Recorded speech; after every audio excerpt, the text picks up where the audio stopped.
이 아침에 하나님의 귀한 은혜와 은총이 우리 안에 가득하시기를 예수님의 이름으로 축원합니다. 이모함으로요 앞뒤 옆에 계신 분들과 함께 가장 밝은 웃음으로 참 잘 오셨습니다, 큰 은혜 받으시기 바랍니다라고 인사하겠습니다. 참 잘 오셨습니다, 큰 은혜 받으시기 바랍니다. 참 잘 오셨습니다, 큰 은혜 받으시기 바랍니다. 이제 서로를 보시고요, 이쪽은 저쪽을, 저쪽은 이쪽을, 그리고 영상으로 예배 들으신 분들도 함께 손을 들며 인사하겠습니다. 참 잘 오셨습니다, 큰 은혜 받으시기 바랍니다. 참 잘 오셨습니다, 큰 은혜 받으시기 바랍니다. 함께 읽은 본문을 잘 이해하려면요, 이스라엘의 역사를 조금 아셔야 합니다. 성경에 등장하는 히브리 이스라엘의 시작은요, 창세기 12장에 나오는 아브라함입니다. 아브라함, 이삭, 야곱, 그리고 요셉. 요셉의 시대에 가나안에서 애굽으로 건너와 400년을 넘게 그곳에서 생활합니다. 다시 가나안으로 돌아가 사울을 첫 번째 왕으로 세우며 일반적인 국가 형태를 갖습니다. 사울, 다윗, 솔로몬, 이때는 하나의 나라였지요. 하지만 솔로몬의 아들 르호보암 때 이스라엘 12지파 중 10지파가 분리하여 북쪽 이스라엘을 만들었고요, 나머지 2지파가 남쪽 유다를 구성합니다. 북쪽 이스라엘은 계속 혼란이 계속되면서 왕이 바뀌어요. 하지만 남쪽 유다는 다윗의 아들들, 후손들이 왕이 되어 나라를 다스립니다. 하지만 예수님 오시기 전 BC 722년과 587년에 아수르와 바벨론에 의해 두 나라는 멸망해요. 이유는 하나였어요. 우상숭배. 이스라엘 백성들 한 손에는 조상 쪽부터 섬겨오던 습관, 야훼 신앙이 있었고요, 다른 한 손에는 주변 나라들에게 배운 풍요의 신, 비를 주는 신, 해를 주관하는 신, 말도 안 되는 여러 우상들이 들려져 있었어요. 한 손에는 하나님을 믿습니다. 또 한 손에는 세상의 신, 우상을 섬깁니다. 주님 이것을 보면서 돌이킬 수 있는 여러 번의 기회를 주셔요. 하지만 여전한 그들의 모습 앞에 결국 심판을 결정합니다. 방법은 4가지였어요. 구약의 말씀을 읽어보면 하나님이 자신의 백성들을, 자신의 사람들을 심판하실 때 크게 4가지 방법이 있었는데, 오늘 본문 13절의 말씀 속에 기근, 굶주림이 일어납니다. 두 번째는 15절에 사나운 짐승, 일어나서는 안 될 일들이 사회적으로 계속적으로 끔찍한 일들이 발생해요. 세 번째는 칼, 17절에 칼, 전쟁해요. 네 번째는 19절에 전염병. 이런 심판이 예고되어 있는데 오늘 본문 속의 말씀 속에 보니까 이런 심판의 예고와 함께 아주 이상한 표현이 등장해요. 14절, 16절, 18절, 20절이 동일한 이야기예요. 이 중 14절을 함께 읽어봅니다. 읽으시면서 사람, 세 사람이 등장하는데 한번 찾아보시기 바랍니다. 14절의 말씀 읽습니다. 비록 노아, 욥 이 세 사람이 거기에 있을지라도 그들은 자기의 공의로 자기의 생명만 건지리라. 나 주여와의 말이니라. 아멘. 지금 심판이 예고됐어요. 심판할 거다. 근데 14절, 16절, 18절, 20절의 말씀 속에 보니까 세 사람의 이름이 등장하면서 이상한 표현을 해줘요. 자, 14절 누가 등장하죠? 세 사람? 노아, 다니엘, 욥. 노아, 다니엘, 욥. 비록 노아와 다니엘과 욥 이 세 사람이 거기에 있을지라도, 무슨 말일까요? 하나님 말씀하는 거죠. 하나님, 내가 범죄한 이스라엘과 사람들을 심판하려 할 때 이 세 사람이 내 앞에 서서 아버지, 이들을 용서해 주십시오. 한 번만 더 기회를 주셔요. 이렇게 기도하고 요청한다 할지라도 나는, 하나님은 그렇게 하지 않을 것이다. 그들의 말을 듣지 않을 것이다. 그들은 자신들의 의로 자녀도 구원하지 못하고 자신만 구원할 수 있다 말씀하는 거예요. 이것이 12절부터 20절의 말씀이에요. 무슨 말일까요? 2가지죠. 하나는 지금 심판의 예언을 듣고 있는 사람들의 범죄가 매우 심각하다는 거예요. 또 하나는 14절, 16절, 18절, 20절에 등장하는 세 사람 노아, 다니엘, 욥이 주님 앞에 엄청 괜찮았다는 겁니다. 매우 특별했다는 거예요. 저는 이 본문을 이번이 아니라 여러 번 읽으면서 도대체 이 세 사람은 어떤 삶을 살았을까? 어떤 인물이고 우리와 어떤 다른 것이 있을까에 대한 질문을 수차례 가졌어요. 도대체 이 사람들은 뭐길래 하나님 앞에 이런 말씀을 들었을까? 어떤 삶을 살았기에 하나님이 이 세 사람을 이렇게 아주 높게 평가하고 있을까? 성경은 이 세 사람을 도대체 어떤 이유로, 어떤 근간으로 이렇게 좋은 모습으로 말해줄까? 항상 고민을 해봤어요. 그러면서 언젠가는 이 부분을 꼭 다루어 보고 싶다는 마음이 있었습니다. 저는 먼저 저와 여러분들 모두가 하나님 앞에 이런 좋은 평가를 받으시기를 주님의 이름으로 축복합니다. 그래서 두 주씩 성경을 통해 세 사람의 이야기를 준비했어요. 오늘과 다음 주일은 노아, 그리고 다니엘과 욥, 노아의 이야기예요. 우리 두 번째 본문을 찾아봅니다. 창세기 6장의 말씀에 가보세요. 창세기 6장 말씀 구약의 맨 처음 8쪽에 있습니다. 창세기 6장 말씀.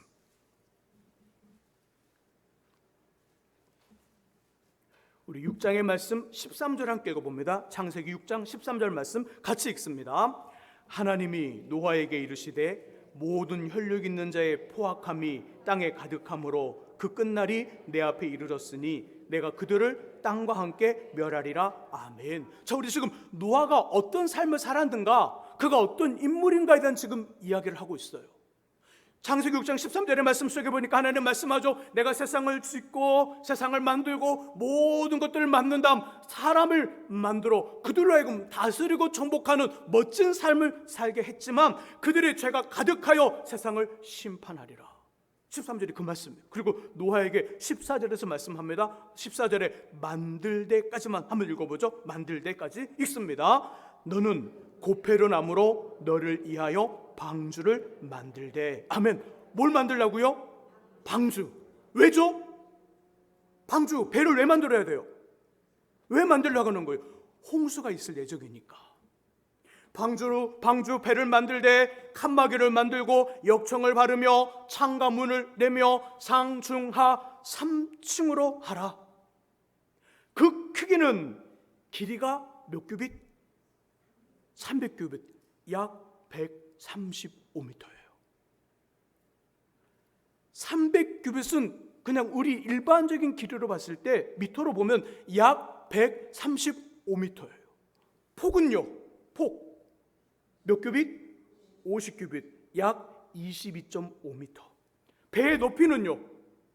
30규빗, 약 13.5m. 머릿속에 그림을 그려보세요. 길이가 100m가 넘어요. 100m 몇 초에 뛰시죠? 아니요, 목사님, 전 분인데요. 초가 아니고 분인데요. 그래요. 우리는 분이 돼야 1분 넘게 뛰어야만 100m를 뛰어요. 그런데 더 길다고요. 더 길다고요. 길이가 100m가 넘습니다. 그리고 폭, 너비는 몇 미터가 넓어요? 20m가 넘어요. 높이는 13m가 넘어요. 노아가 살던 시대의 이 배의 크기는 클까요? 아니면 작을까요? 커요. 이 크기의 배를 만들려면 재료가 엄청 필요할까요? 아니면 별로 안 필요할까요? 엄청 필요해요.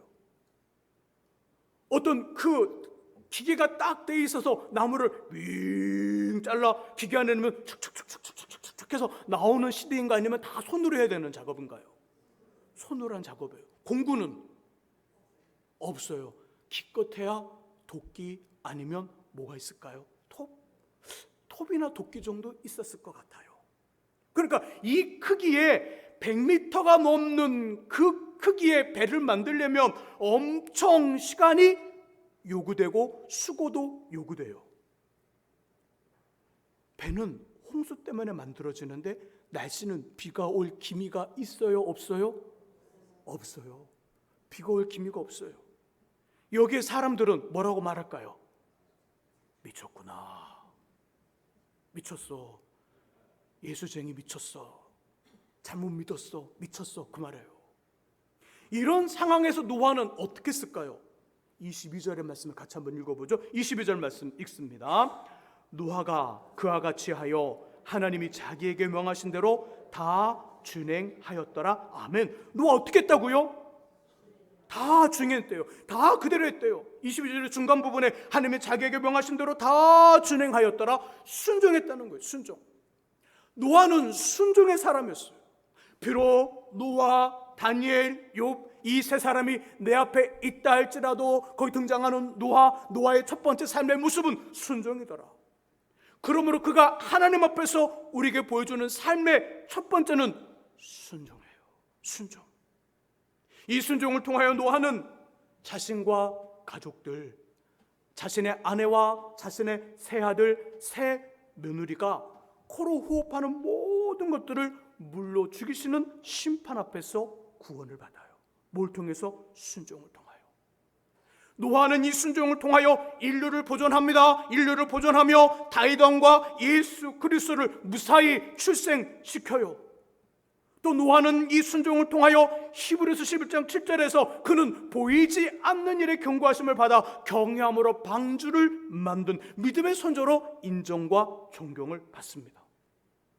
이처럼 순종은 너무너무 소중하고 중요해요. 또 순종은 능력도 있어요. 어떤 능력? 그 순종의 대가로 매우 가치 있는 것들이 주어지는 능력이 있어요. 순종은요 그냥 해, 난 하는 거 좋아해 이 정도가 아니에요. 순종은 우리에게 능력을 주고 순종은 우리에게 매우 가치 있는 것들을 받게 해요. 그래서 노아는 순종의 모습을 보여줬던 거예요. 창세기 말씀 찾아놨으니까 26장으로 가보세요. 창세기 26장. 창세기 26장의 말씀. 창세기 26장은요 이삭에 대한 말씀이에요. 구약 35쪽에 있습니다. 자, 창세기는 총 몇 장으로 되어 있을까요? 50장으로 되어 있어요. 1장부터 11장까지는 인류의 시작에 대한 이야기, 12장부터 50장까지는 하나님과 사람에 대한 이야기, 아브라함, 이삭, 야곱, 요셉 넷을 중심으로 말씀이 진행돼요. 그중 이삭의 이야기는 25장 끝에서 28장 앞부분까지예요. 얼마 안 돼요. 매우 짧아요. 왜 그렇겠지? 이런 의문을 갖게 해요. 아브라함, 야곱, 요셉의 이야기는요 못해도 7, 8장씩 막 나오는데 이삭의 이야기는 고작 많아야 2장도 안 돼요. 왜 이렇게 조금 남겨놨을까? 그것은 하나님께서 이삭을 통하여 순종이 가지고 있는 능력이 얼마나 큰가를 강렬하게 아주 분명하게 우리에게 알려주고 싶어서 이삭의 특별한 일들이 없었으나 그에게 보여주는 딱 하나 삶의 모습을 우리에게 강조해줘요. 순종의 능력이 엄청 크다는 걸 보여줘요. 자, 1절의 말씀을 같이 한번 읽어볼게요. 26장 1절의 말씀 같이 읽습니다. 아브람 때에 첫 흉년이 들었더니 그 땅에 또 흉년이 들매 이삭이 그랄로 가서 블레셋 왕 아비멜렉에게 이르렀더니. 아멘. 자, 이삭이 어디에 지금 살고 있죠? 그랄 블레셋 지역에 살고 있어요. 근데 거기에 뭐가 왔어요? 흉년, 견디기 힘든 흉년이 왔어요. 그래서 애굽으로 이사를 하려고 그래요. 이삭의 계획 속에 너무 힘들다, 그러니까 곡식이 있다, 먹을 것이 있다는 애굽으로 가려 해요. 자, 그것에 대해 하나님 뭐라고 말씀하시는지 2절의 말씀을 같이 한번 읽어봅니다. 2절 말씀 읽습니다. 여호와께서 이삭에게 나타나 이르시되 애굽으로 내려가지 말고 내가 내게 지시하는 땅에 거주하라. 아멘. 가라는 거예요, 가지 말라는 거예요. 하나님 가지 마라, 내가 명하는 이곳 여기 있어, 그 말씀을 해줘서요. 너 지금 애굽으로 이사를 하려 하는데 가지 마. 그냥 내가 알려주는 이곳 그랄 블레셋에 있어. 3절이 매우 중요해요. 하나님이 이삭에게 말씀하기를 너가 그대로 순종하면 이제는 순종의 능력이 나타납니다. 내가 너와 함께하여 복을 줄 것이다. 펜 있는 빨 꺼내서 펜을 쫙 긋고 일이라고 쓰세요. 그 다음에 너와 내 자손에게 이 땅을 주고 하늘의 별처럼 번창하게 할 것이다. 쫙 두 번째 긋고 일하고 쓰세요. 여기 중요한 표현이 있습니다. 중요한 표현. 너와 내 자손에게. 동그라미, 별표, 당구장 표시 막 반짝반짝 해놓았어요. 어디를 가서도 누구를 만나라도 어떤 존재도 너와 내 자손에게 나와 나의 후손에 대한 이야기를 해주지 않아요. 우리와 우리 자손에 대한 이야기를 해주지 않아요. 해줄 수 없어요. 근데 오늘 본문 성경의 말씀 속에 보니까 창세기 26장 3절에서는 나와요. 너와 내 자손에게 복을 줄 것이다. 너와 내 자손을 번창케 할 것이다. 하나님은 우리에게 우리와 우리의 자손에 대한 이야기를 해줘요. 그리고 분명하게 못을 박습니다. 잘되게 할 거다. 복되게 할 거다. 번창하게 할 거다. 이 땅을 너에게 줄 것이다. 어떻게 하면요? 어떻게 하면? 순종하면. 저는 이 26장 3절의 말씀 속에서 너와 내 자손에게라는 그 말을 들으면서 막 가슴이 뛰었어요. 와, 어느 누구도 저에게 그 약속을 못했거든요. 어떤 존재도 저에게 그 약속을 하지 않았거든요. 아니, 해주지 않았어요. 근데 하나님 지금 약속을 하고 있잖아요. 내가 너와 내 자손의 삶을 책임질게. 땅을 주고 번창케 할게. 그러니까 내 말에 그대로 순종해. 내게 순종해. 이거 하나면 되는 거예요. 이거 하나면. 우리 자녀들에게요, 많은 돈을 물려주지 않아도 돼요. 많은 땅과 좋은 빌딩을 안 물려줘도 돼요. 그것이 그들에게 독이 될 수 있어요. 여러분 마음껏 주님 안에서 즐기다가 가세요. 많이 모아놓을 필요 없어요. 안 주셔도 돼. 그러나 꼭 주셔야 될 거 있어요. 뭘 주셔야 돼요? 순종하는 건 주셔야 돼요. 여러분이 순종하셔야 되고 여러분의 자녀가 하나님 앞에 순종할 수 있는 그거 주셔야 돼요. 이거 주지 않으면 여러분이 다른 거 모든 거 주더라도 그들에겐 독이에요. 별로 의미가 없어요. 금방 이룰 수 있어요. 그러나 하나님께 순종하는 삶을 여러분들이 보여주고 그 순종의 삶을 그 자녀에게 심어준다면 여러분은 최고로 좋은 유산, 최고로 좋은 걸 주신 거예요. 26장 3절에 그 말씀을 주셔요. 저는 꼭 저와 여러분들이 오늘 말씀을 기억해서 순종의 삶을 통하여 이런 큰 은혜들을 경험하시기를 주님의 이름으로 축복합니다. 계속해서 말씀합니다. 너는 내 말에 순종해라. 그러면 너는 너를 통해 모든 사람들이 복을 받는 복의 통로가 될 것이다. 이사가 너는 지금 애굽으로 가려 하느냐? 가지마. 내가 명하는 이곳 그랄에 그냥 그대로 있어. 그러면 내가 너와 함께서 복을 주고 너와 내 자손에게 땅을 주고 번창하게 할 것이며 너는 복의 통로가 될 것이다. 결국 이삭 어떻게 합니까? 6절의 말씀 같이 한번 읽어보죠. 26장 6절의 말씀 같이 읽습니다. 이삭이 그랄에 거주하였더니 아멘. 어떻게 해요? 이삭 순종해요. 그대로 합니다. 그대로 했더니 3절의 약속한 말씀처럼 7절 이하에서 빼앗길 뻔한 아내를 주님이 되찾아 주셔요. 12절 이하에서는 그해 농사의 수확물을 몇 배 얻었다고요? 100배를 얻었대요. 그래서 뭐가 돼요? 거부가 돼요. 26절 이하에서는 주변 사람들에게 부러움과 두려움의 대상이 와서 그들이 찾아와 이삭과 조약을 맺어요. 우리 화친 조약 맺자. 내가 널 보니 하나님이 함께 하신다. 무서워 두려우니 우리 서로 침범하지 말자는 약속하자. 그리고 27장부터 35장까지 약 20년의 시간이 지나요. 이간의 두 아들 중 하나 야곱을 멀리 보내 잃어버립니다. 그리고 20년 만에 다시 만나요. 이게 무슨 말을 할까요? 우리의 인생에 우여곡절은 있을 수 있으나 순종하는 사람에게도 인생의 우여곡절이 생길 수 있다는 거예요. 하지만 그 우여곡절을 끝나는 슬픔이 아니라 유익이고 선이며 좋은 거라는 거예요. 평안하고 괜찮은 노후와 보람된 삶의 마침이 순종하는 사람에게 주어진다는 거예요. 여러분, 지금처럼 잘 되며 앞으로가 더 괜찮아지기를 원하십니까? 목사님, 지금도 저는 괜찮은데요. 그래, 지금처럼 괜찮고 앞으로 더 괜찮아지기를 원하시냐고요. 노아와 이삭처럼 순종하시면 되는 줄 믿습니다. 우리의 자녀들이, 그리고 그 자녀들의 미래가 있고 영향력 있는 사람으로 넓게 세워주는 복을 받기 원하십니까? 노아와 이삭처럼 순종하시면 됩니다. 순종하시면 돼요. 평안한 노후와 걱정 없는 우리 인생의 노후가, 우리 인생의 끝이, 우리 기도하시죠. 하나님 평안하게 잠들듯이 죽게 해주세요. 추한 꼴 보이지 않고 건강한 모습으로 멋지게 살게 해주세요. 그런 어떤 인생의 마침을 갖기 원합니다. 기도하시죠. 방법이 있어요. 뭐죠? 노아와 이삭처럼 순종하시면 돼요. 꼭 순종하시기를 주 이름으로 부탁드립니다. 자, 그렇다면 어떻게 순종할 수 있을까요? 방법. 순종이 뭐보다 낫다고요? 제사보다 나아요. 하나님은 우리가 드리는 예배도 너무너무 좋아하시고 기뻐하시지만 하나님은 우리 예배보다 더 기뻐하는 것이 있어요. 순종하는 거예요. 순종해서 예배를 드리고, 순종해서 봉사하고, 순종해서 예물을 드리고, 순종해서 살아가는 것, 그것이 바로 시작이 순종이에요. 그래서 순종을 더욱더욱 기여기시는 거예요.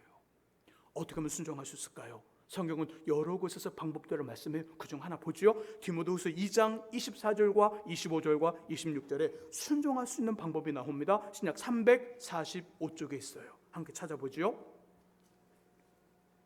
디모데후서 2장 24절과 25절과 26절의 말씀. 찾으신 분들은 성경을 보시고요. 아직 찾지 못하신 분들은 화면을 보시기 바랍니다. 24절과 25절은 주의 종에게 주시는 말씀이고요. 26절, 자 26절을 같이 한번 읽어보죠. 26절이 있습니다. 그들로 깨어 마귀의 올무에서 벗어나 하나님께 사로잡힌 바 되어 그 뜻을 따르게 하실까 함이라. 아멘. 자 26절의 끝부분에 보니까 하나님께 사로잡힌 바 되어 라고 표현해요. 자, 잘 들어보세요. 저하고 누군가, 아니 우리가 저에게 누가 찾아왔어요. 그리고 이야기를 해요. 목사님 이런 고민이 있습니다. 그러면 누가 더 말을 많이 할까요? 제가 말을 많이 할까요? 아니면 찾아오신 분이 말을 많이 할까요? 여러분들이 어떤 목사님을 만났는지 지금 나오는 거예요. 제가 말을 많이 했다고 하는 분들은 말 많은 목사님을 만났어요, 지금까지. 근데 목사님 말이 적어요. 찾아온 분들이 많아요. 그러면 제대로 만난 거예요. 저를 찾아온 사람은 말하고 싶어서 왔을까요? 말을 듣고 싶어서 왔을까요? 말을 하고 싶어서 왔어요. 그러니까 말이 저보다 많아요. 그럼 저는 말을 많이 할까요? 적게 할까요? 적게 해요. 그리고 아주 결정적인 말 두세 마디 합니다. 8은 듣고 2만 말씀해요. 저는 2을 말하는데 그 2에는 뭐가 담겨져 있어요? 네, 생명이 담겨져 있고 뼈와 살이 담겨져 있어요.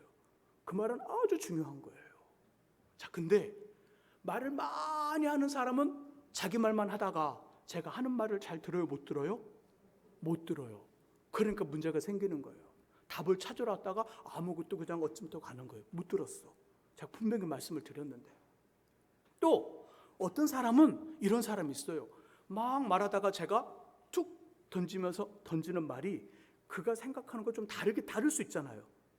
다르거나 아니면 제가 약간 좀 듣기 싫은 말, 꼬집는 말 할 때도 있어요. 그렇게 하시면 안 되죠. 그렇게 하셔야죠.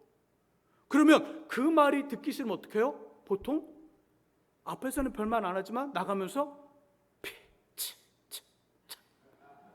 내가 이럴로 왔나? 그러면서 나가요. 자, 그럼 그 사람은 기회를 놓친 거예요? 기회를 놓치지 않은 거예요? 기회를 놓친 거예요. 26절이 그 말이에요. 하나님께 사로잡힌 바 되면 25절에서 주의 종을 통하여 훈계, 말씀, 그 어떤 이야기를 들을 때 픽하지 않고 감사함으로 회개하고요. 그로 인해 진리를 알며 마귀의 올무에서 벗어나 주님의 뜻을 따르는 순종을 하게 된대요. 이해됐어요?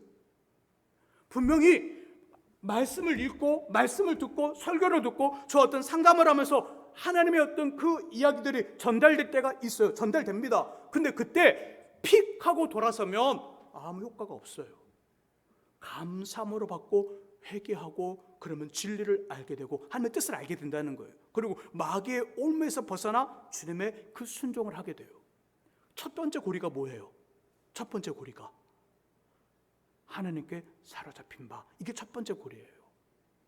하나님께 사로잡힌 바 되면 그것이 순차적으로 나타난다는 거예요. 순차적으로 되어진다는 거예요. 그러니까 하나님께 사로잡히는 것이 먼저예요. 순종은요, 그렇게 하겠다는 마음, 그렇게 해보겠다는 우리의 결단과 의지도 있어야 됩니다. 하지만 이것보다 더 앞서는 것은 하나님께 붙잡히는 거예요. 하나님께 붙잡히는 거예요. 우리의 기도의 내용, 우리의 간구의 내용은 하나님 순종하기를 원합니다. 순종의 능력을 주십시오라고 기도하면서 동시에 하나님 저를 붙잡아 주옵소서. 저를 붙잡아 주옵소서.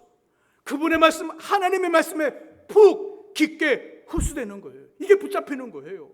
그분의 영 성령으로 충만해지는 거예요. 이게 붙잡히는 거예요. 그래야 순종할 수 있어요. 저는 저와 여러분들 모두를 하나님이 꽉 붙잡아 주의 말씀에 푹 흡수되고 주의 영으로 풍성해서 하나님과 하나님의 뜻에 온전히 순종하는 저 여러분 꼭 될 수 있기를 예수님의 이름으로 축원합니다. 기도하겠습니다. 하나님 아버지, 노아는 우리에게 순종의 모습을 보여줍니다. 그리고 하나님은 순종하는 그 영혼과 그 사람을 통해 또 그 사람에게 놀라운 약속, 내가 너와 함께하여 복을 주고 너와 너의 자손에 그들에게 땅을 주고 그리고 번창케 할 것이며 너는 복의 통로, 복의 또 근원이 될 것을 약속하고 있습니다. 하나님께 온전히 사로잡힌 바 되어 아버지 뜻에 순종하는 우리 되도록 하나님 우리를 붙잡아 주옵소서. 예수 그리스도의 이름으로 기도합니다. 아멘. 이 시간 우리